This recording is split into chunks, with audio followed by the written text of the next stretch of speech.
पिछले दिनों एक और सर्कुलर जारी हुआ है ट्रैफिक पुलिस के द्वारा, जिसके अंदर तमाम जो हैवी गाड़ियां हैं उनको BS6 में कन्वर्ट किया जाए। गाड़ी अगर 4 साल भी पुरानी है, अगर वो फिट नहीं है तो रोड पर नहीं चलेगी। गाड़ी अगर 50 साल भी पुरानी है लेकिन गाड़ी फिट है तो गाड़ी ज़रूर चलेगी। हम सुनिश्चित करेंगे कि गाड़ियां धुआं नहीं मारेंगी, क्योंकि मसला तो धुएं से है ना। कारखाने बहुत धुएं करते हैं, तो क्या करते हैं सरकार? कारखाना तोड़ देती है।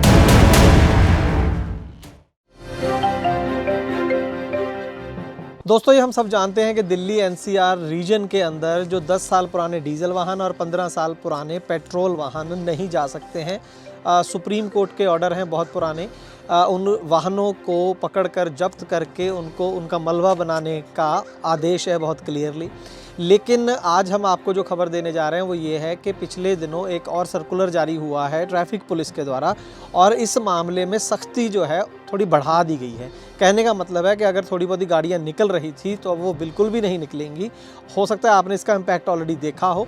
तो हम आज की इस खबर में आपको इसके बारे में थोड़ी और जानकारी दे रहे हैं। और एक और बहुत बड़ी खबर ये कि दिल्ली NCR के अलावा भी क्या धीरे धीरे पूरे देश के अंदर ऐसी पॉलिसी बन सकती है, इसके ऊपर भी बात करेंगे आज की इस खास ग्राउंड रिपोर्ट में। ट्रांसपोर्ट टीवी पर आपका स्वागत है। मैं हूं मनिंदर सिंह और आप देख रहे हैं ग्राउंड रिपोर्ट। दोस्तों, आगे बढ़ने से पहले मैं आपको बता दूं कि गाड़ी का बीमा तो आपको कराना ही है अगर आप ट्रांसपोर्ट सेक्टर में हैं।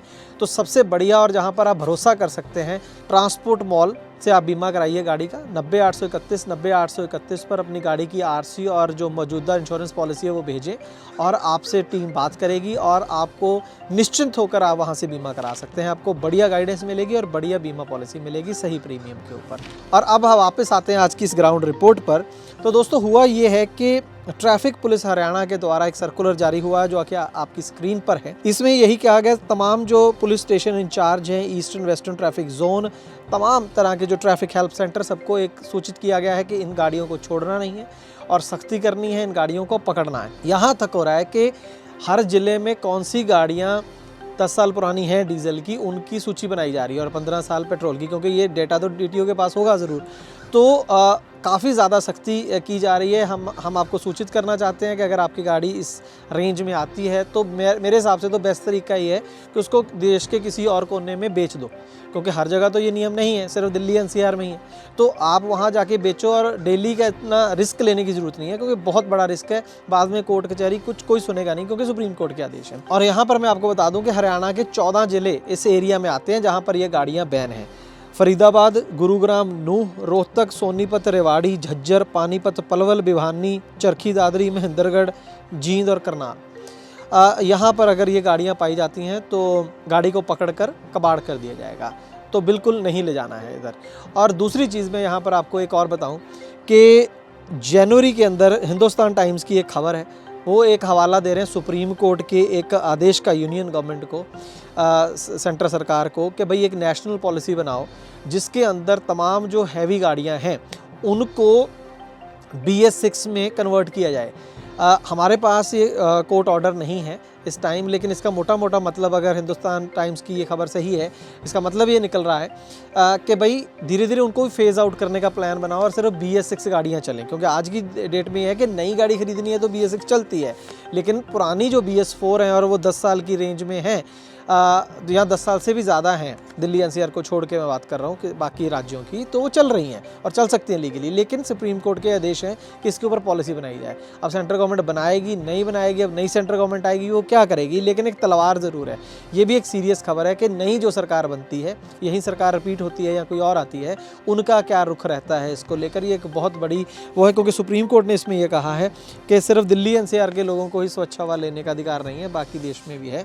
तो उन्होंने ये बोला कि CNG, हाइब्रिड, इलेक्ट्रिक और BS6 जो भी ऑल्टरनेटिव्स हैं उसके ऊपर विचार किया जाए और एक नई पॉलिसी लेके आई जाए इसको लेकर। तो ये दो खबरें बड़ी जो है पुरानी गाड़ियों को लेकर हैं। वैसे तो ये जो कई बार हम चर्चा कर चुके हैं और इसमें अदालत भी शामिल है, तो बहुत ज़्यादा बोलना इसमें सही नहीं रहेगा।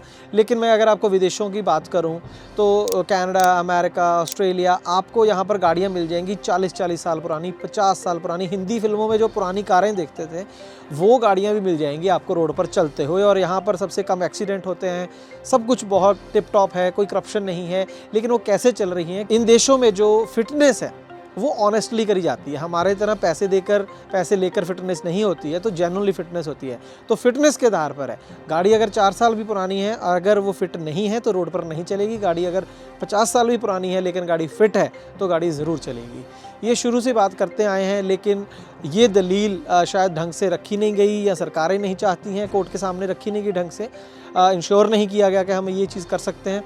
तो गाड़ियों को, इतनी महंगी गाड़ियाँ, कोई 2-3 लाख की चीज़ तो है नहीं, मतलब 25 लाख 35 लाख की गाड़ियाँ, 40-40 लाख की गाड़ियाँ हो गई, उसको 10 साल में कबाड़ करना पैसे की वेस्टेज नहीं है क्या? एक नॉर्मल गाड़ी की किस्तें उतरते थे 5-7 साल लग जाते हैं, और उसके बाद उसकी तो जो, अगर मान लीजिए पूरे देश में हो जाए, यहाँ दिल्ली एनसीआर के लोग भी हैं, मुझे नहीं पता कैसे मैनेज कर रहे हैं, तो उसकी रीसेल वैल्यू क्या है, क्योंकि 3 साल बाद तो गाड़ी कबाड़ हो जानी है, तो जो भी दाम मिलेगा बेचनी पड़ेगी। तो ये ओवरऑल, हाँ, मैन्युफैक्चरर का फ़ायदा ज़रूर है, जो गाड़ी निर्माता है उनको तो अच्छा है, जितनी जल्दी फटाफट नई गाड़ियाँ खरीदो, है ना, उनका तो मीटर चल रहा है। लेकिन बाकी किसका कोई फ़ायदा है, समझ में नहीं आता है। तो इसको एक, अगर सेंट्रल गवर्नमेंट को बोला ही गया है, तो नई जो सरकार आएगी, अगर वो इसके ऊपर बिल्कुल नए तरीके से विचार करे और एक प्लान रखे सुप्रीम कोर्ट के सामने कि भाई हम सुनिश्चित करेंगे कि गाड़ियां धुआं नहीं मारेंगी, क्योंकि मसला तो धुएं से है ना, कि धुआं नहीं मारेंगी, आप ये उसको रूल आउट करना, उसको कबाड़ कर देना, ये थोड़ा ज़्यादा ड्रास्टिक है। मान लीजिए, मैं एक छोटी सी एग्जांपल और देना चाहता हूँ कि कोई कारखाना है, तो कारखाना बहुत धुएँ करते हैं, है ना, और हो सकता है कि मान लीजिए जितना धुआं अलाउड उससे ज़्यादा कर रहा है, तो क्या करते हैं सरकार, कारखाना तोड़ देती है? नहीं ना।